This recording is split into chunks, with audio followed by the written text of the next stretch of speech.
Alhamdulillah ya, kita ketemu lagi di Saria Match. Kali ini kita akan ada di program Saria Talk. Kita akan ngobrol sama orang yang sangat menginspirasi ya. Ini luar biasa banget ya. Oke, tetap di Saria Talk.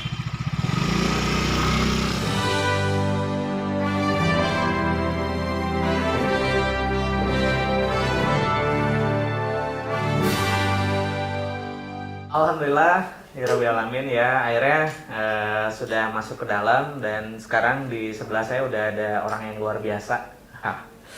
Jadi rada kagok Kang ini teh, biasanya saya di lapangan teh ini teh. Gitu. Ya, beliau adalah salah satu owner dari Mouza Indonesia ya. Kumaha teh damang teh? Pakai itu Kang. Alhamdulillah. Gimana nih, kan sekarang lagi pandemi gini teh. Si penjualannya gimana sekarang nih di masyarakat? Penjualan Ada strategi apa gitu? Sebenarnya kita memang sempat kalang kabut karena WFH, karyawan sebagian WFH, bukannya sebagian sih, hanya bagian gudang saja yang masuk, sisanya WFH. Penjualan sih alhamdulillah nggak saat kemarin itu habis lebaran saya sempat mikir, oh biasanya sih nggak pandemik aja kalau habis lebaran biasanya down ya, udah biasa gitu. Tapi kemarin kita open PO kaos itu baru dapat kabar tadi pagi udah masuk 1.300 piece. Masya Allah. Jadi alhamdulillah sampai saat ini sih kita belum banyak terpengaruh gitu. Terus karyawan masih biasa normal, tidak ada yang di PHK, semua masih tetap gajian, dapat THR dan lain-lain, semua masih normal. Nah itu kalau ngobrol sama pebisnisnya udah lama nggak ketemu, jadi hal pertama yang saya tanyakan Penjualan. hasil penjualan. Pengen dikenalkan lah. Nah sudah terkenal ya. Aduh kayak amin gitu ya Allah. Saya banyak belajar sama beliau tentang bisnis, apalagi tentang bisnis digital marketing. Oh enggak lah, guru saya ini dulu. Iya lah, ini apa ya. Teh, Ya. kemana sarehat keluarga? Alhamdulillah sehat, harus sehat. Udah sehat. Sekolah gimana anak-anak? Sekolah sekarang saya yang jadi gurunya Kang di Masya rumah. Allah. Ya, makanya tadi kita agak terlambat sedikit karena harus ngajar dulu saya di sekolah di Masya Allah. sekolah di rumah gitu. Jadi saya jadi guru sekarang. Side job. Kita pengen ngobrol nih sama Teteh ya. Karena apa ya? Kalau saya lihat ikon dari salah satu bisnis hijab yang besar di Indonesia itu ada Mouza. Amin ya Allah. Nah, ini Teh, saya pengen tahu nih Mouza itu apa aja sih? Ada apa aja gitu? Apakah hanya di hijab atau di apa gitu Teh? Mouza itu awalnya kita dulu pertama kali saya launching itu kan tidak pernah berpikir akan besar gitu, tidak mengira gitu kan sebesar ini gitu. Jadi saya tidak muluk-muluk waktu itu, hanya berpikir bahwa ya saya jualan hijab gitu. Tapi pada perjalanannya, pada perkembangannya ternyata banyak permintaan dari agen, dari customer karena sudah merasakan puas dari produk Mouza yang sebelumnya. Mereka coba dong Teh bikin himarnya, coba dong Teh bikin gabis kaos, coba bikin sepatu. Nah akhirnya kita penuhi dan sampai customer puas, agen puas. Akhirnya jadi berkembang, sekarang produknya banyak. Alhamdulillah. Itu Mouza dari kapan Teh mulai nih? Mulainya tuh kalau Februari 2016. 2016. Ya, 4 tahun. Saya pernah baca di salah satu media, katanya launchingnya itu di Instagram ya? Iya, di Instagram. Di Instagram dan followernya waktu itu 3.000. Waktu itu belum ada pelajaran optimasi Instagram, naikin follower Instagram, nggak ada. Dulu saya cuma bikin Instagram, saya upload, udah cuman begitu doang. Ya kalau zaman dulu kan bisnis itu ya, launching di toko gunting pita. Oh ini di Instagram gitu kan, itu unik. Saya nyadar diri kalau di toko, di hotel, di mall, ya saya pakai apa? Di Instagram kan gratis kan, gitu. Gratis dan emang bisnisnya banyaknya di digital ya kalau mau Waktu itu belum, saya belum berpikir untuk digital marketing, itu belum. Tapi saya menyadari kalau saya tidak punya energi lain selain memaksimalkan toko online gitu. Jadi saya berpikir toko nggak punya, sewa mall teka bayar gitu, hotel komo, apalagi masa saya nggak melakukan apapun. Jadi saya melakukan launching di Instagram, kesannya biar tetap launching. Jadi saya buat sedemikian rupa biar kesannya masih wow gitu loh, masih oh ini tuh masih grand launching. Pakai bahasanya grand launching gitu loh. Padahal ya gitu deh. Tadi kan si Mouza ini tuh kan launching via sosmed kan ya. Nah, Mouza itu kan kalau dia tulisannya Mouza Indonesia. Nah, Teteh orang mana? Saya teh jadi kesana ya. Sebenarnya saya bukan asli Bandung sih. Saya dari Majalengka, Kang. Kalau lahir di Palembang. Lahir di Palembang, oke. Mama papa di Majalengka. Majalengka. Jadi ke Palembang tuh numpang lahir. Numpang lahir. Terus dapat orang Jepara.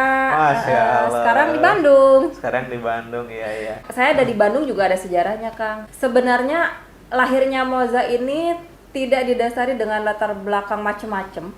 Tujuan saya waktu itu hanya satu, bertahan hidup.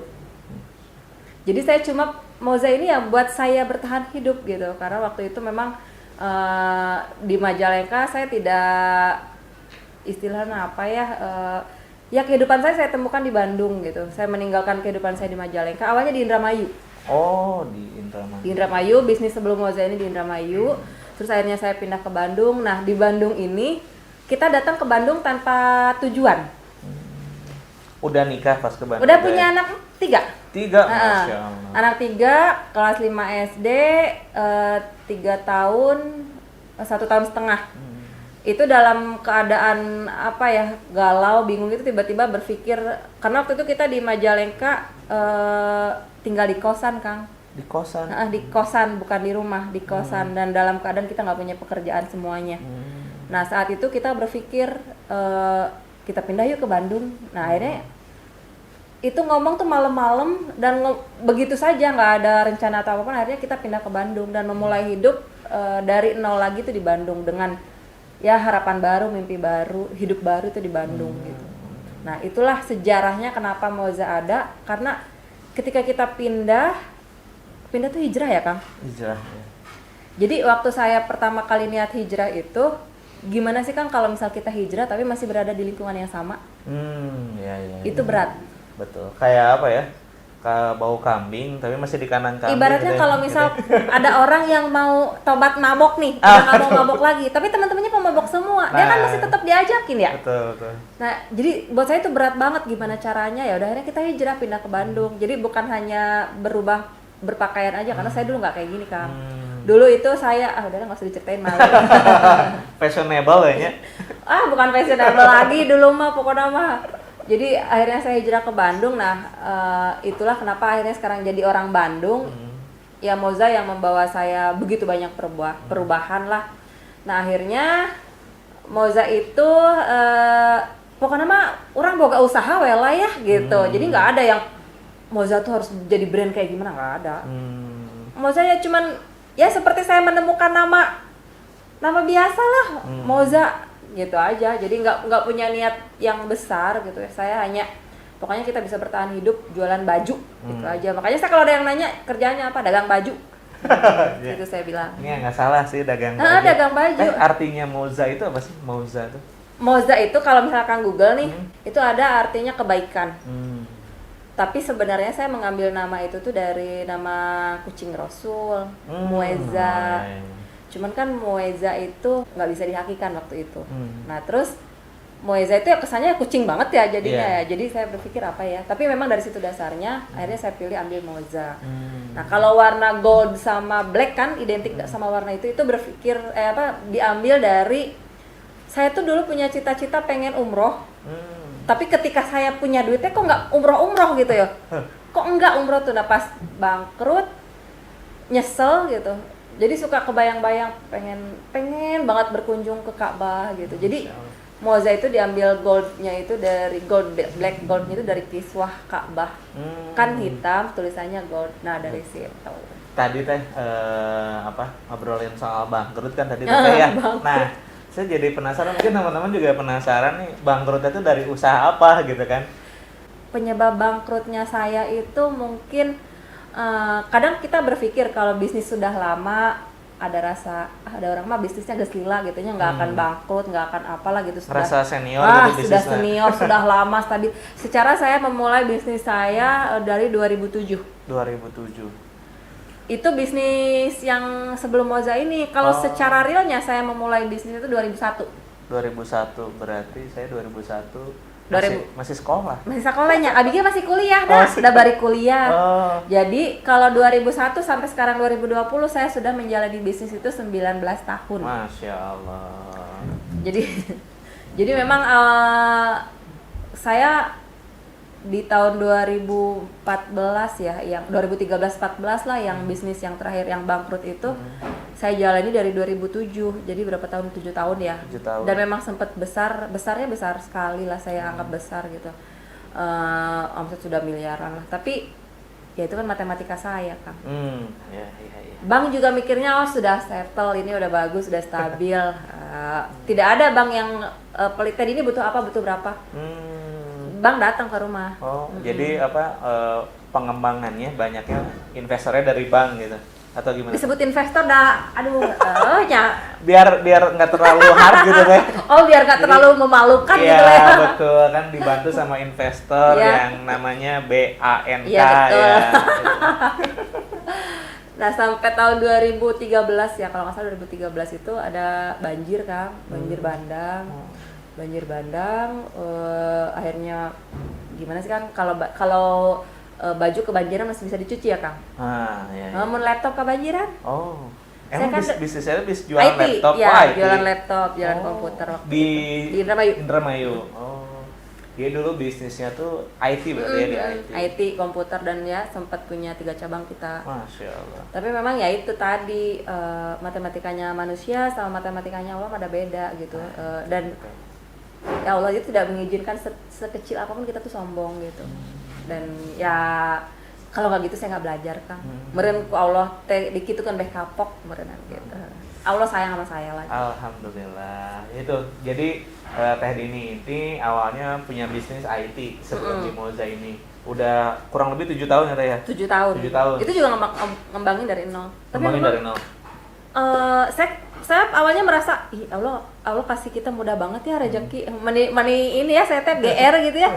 Dikasih di ACC sama bank ratusan juta GR saya tanya, padahal mata teh aduh ya Allah gitu ya, sedang berjalan ke jurang sebenarnya saya Teh bentar ini mah, kalau boleh tahu dulu pas kan itu tuh bangkrut kan pasti ada nominal tagihan tuh.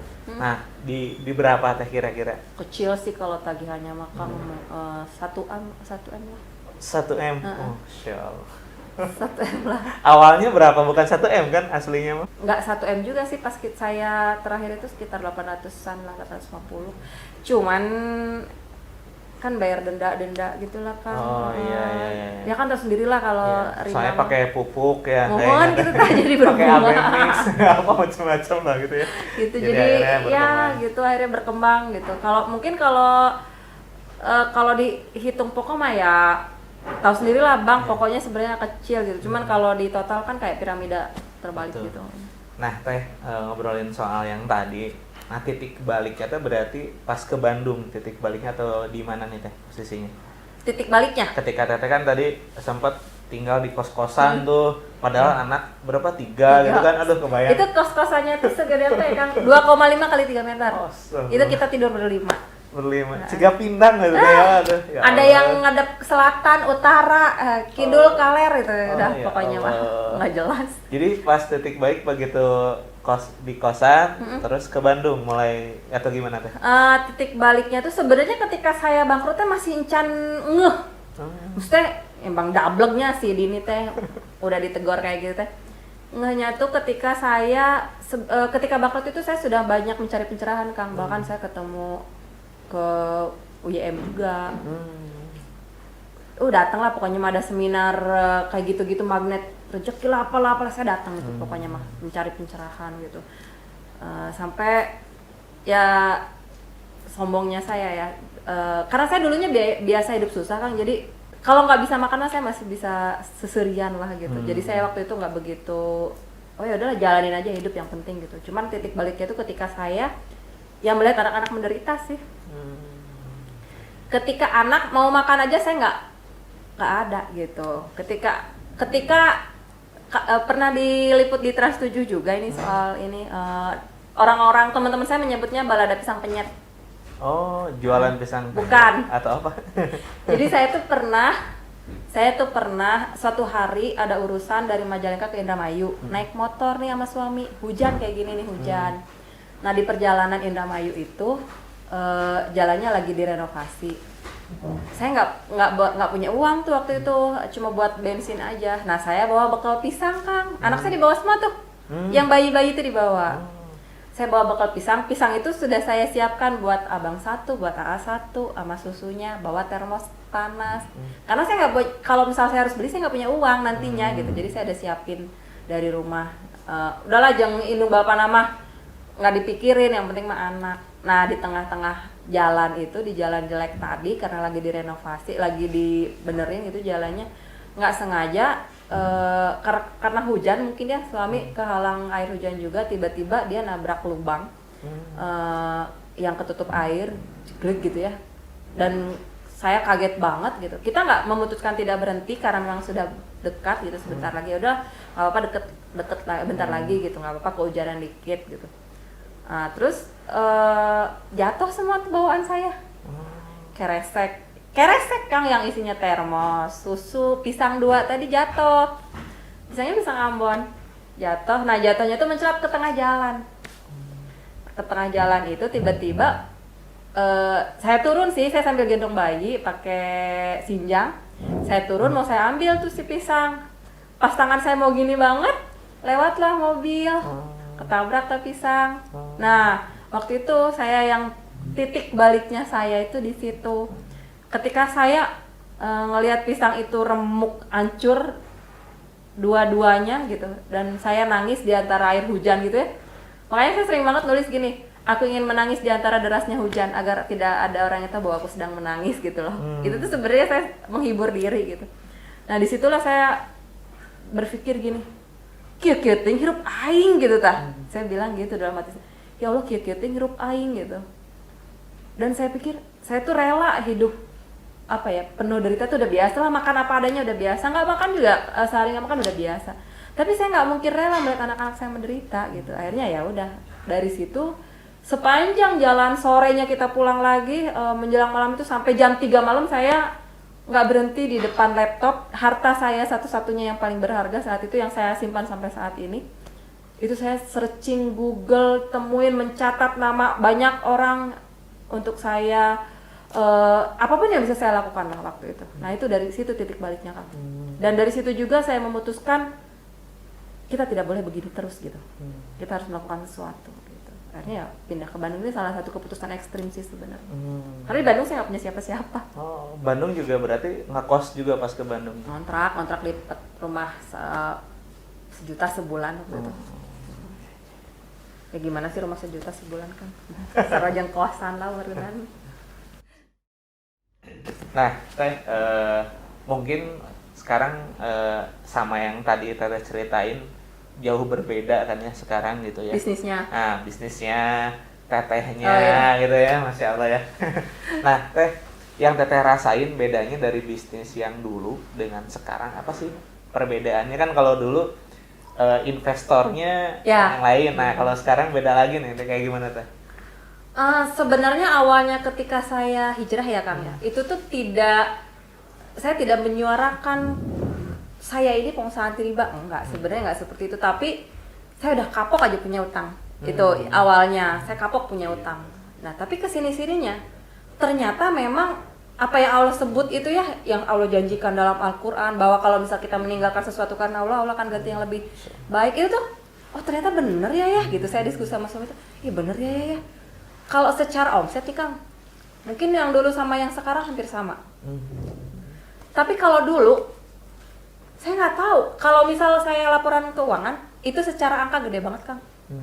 Tapi duit nanti saya nggak ngerti ketika Kayak nguap gitu ya? Saya nggak ngerti. Padahal saya teh gini, dalam hati saya teh bertanya-tanya, nah hanya bisa nggak ada. Padahal saya teh sarjana akuntansi, suami sarjana akuntansi. Di mana nih letak salahnya gitu? Saya teh sampai, nah hanya umroh nggak bisa Kang, kurban nggak bisa. Kurban berapa sih kambing gitu, nggak bisa, nggak ada duitnya gitu. Padahal kalau kita mencatatkan laporan keuangan ketika akhir bulan itu labanya gede. Tapi uangnya nggak ada gitu. Uangnya kan nggak ada gitu. Dan saya selama bisnis ini gitu, yang pertama itu, yang kemarin itu, semua yang saya punya itu harus saya beli sendiri. Nggak pernah saya dapat dari tetangga, kayak dari saudara, dari apa, nggak pernah. Dan saya juga nggak pernah kepikiran untuk ngasih orang. Saya nggak tahu, orang memandang saya mungkin keren, punya toko komputer gede gitu. padahal hidup saya tuh saya ngerasa sesempit itu gitu. Belum lagi Kang di rumah itu berantem terus sama suami, ada aja masalah teh sampai aduh yang apa ya sampai saya pernah berpikir kok gini ya rumah tangga teh, sampai udah minta udahan gitu, pernah sempat minta udahan juga gitu karena ya saya nggak tahu penyebabnya apa gitu. Saya baru tahu kesini-sininya bahwa riba itu bisa jadi penyebab hal itu gitu ya. Terus saya pindah bisnis, merubah semua haluan hidup ya, pola hidup, gaya hidup, segala macam saya rubah, bisa disebut 360 derajat lah, dari penampilan, rumah, domisili, lingkungan, semuanya saya rubah. Saya mulai lagi. Secara omset tadi saya bilang nggak jauh beda ya. Tapi saya nggak tahu.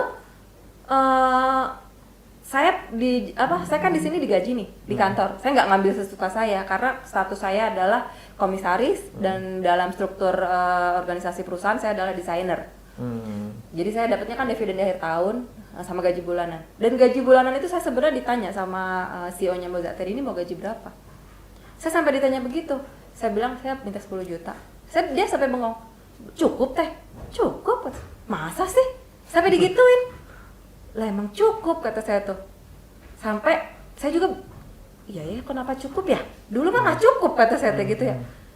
Dan di rumah itu kan makanan tuh nggak pernah nggak ada, padahal saya nggak beli gitu. Ada aja gitu. Dan kadang-kadang yang saya pikir gini, aduh yang madu habis, tiba-tiba ada yang ngirim. Kayak gitu-gitu. Dan saya setiap Idul Adha itu, kalau dulu buat beli kambing aja enggak, sekarang saya bisa 1-2 gitu. Jadi nggak yang, saya nggak tahu ya di mana ya ini makan Allah yang bikin ya. Jadi mungkin kita tuh nggak nyadar aja ya, mungkin ini yang namanya berkah gitu. Dan saya tuh kemarin kan WFH ya. Ya saya bersyukur lah mungkin di antara banyak pengusaha-pengusaha yang down gitu ya.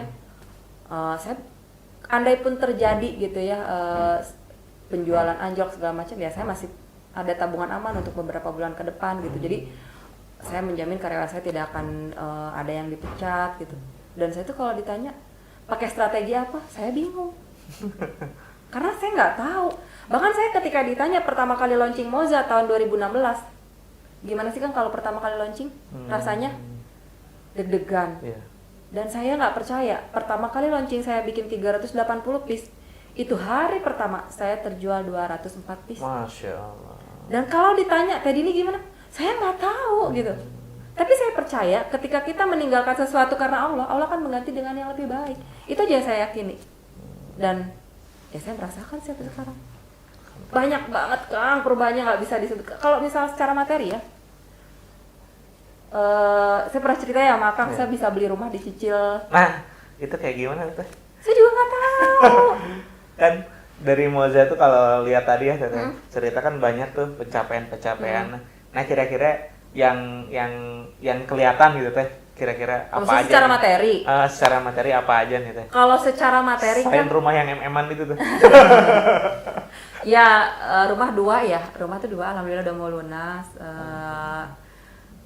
Untuk kantor saya sedang udah ngedem di satu lokasi nih. Tapi saya kan harus ngukur diri juga ya. Saya nunggu lunas dulu rumah yang kedua. Kalau yang ke satu insya Allah mungkin bulan ini juga lunas. Yang kelihatan, saya dulu pernah punya cita-cita setelah bangkrut itu Kang. Saya merasa tidak akan ada satupun cita-cita saya yang tercapai. Tapi saya punya doa yang tidak pernah saya putus, kalau tuh ya Allah pengen ngajak mama papa umroh. Selain itu saya tidak berani lagi minta.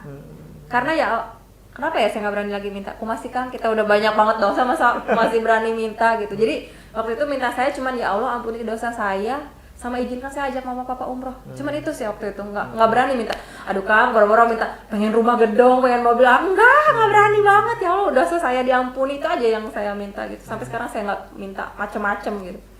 Dan saya nyebut di doa itu saya detail sih, ya Allah pengen umroh di tahun 2018. Allah kasih tahun 2018 Oktober. Ajak papa, mama umroh 2018. Sebulan dari umroh papa sakit sampai meninggal. Jadi alhamdulillah Allah kasih kesempatan itu.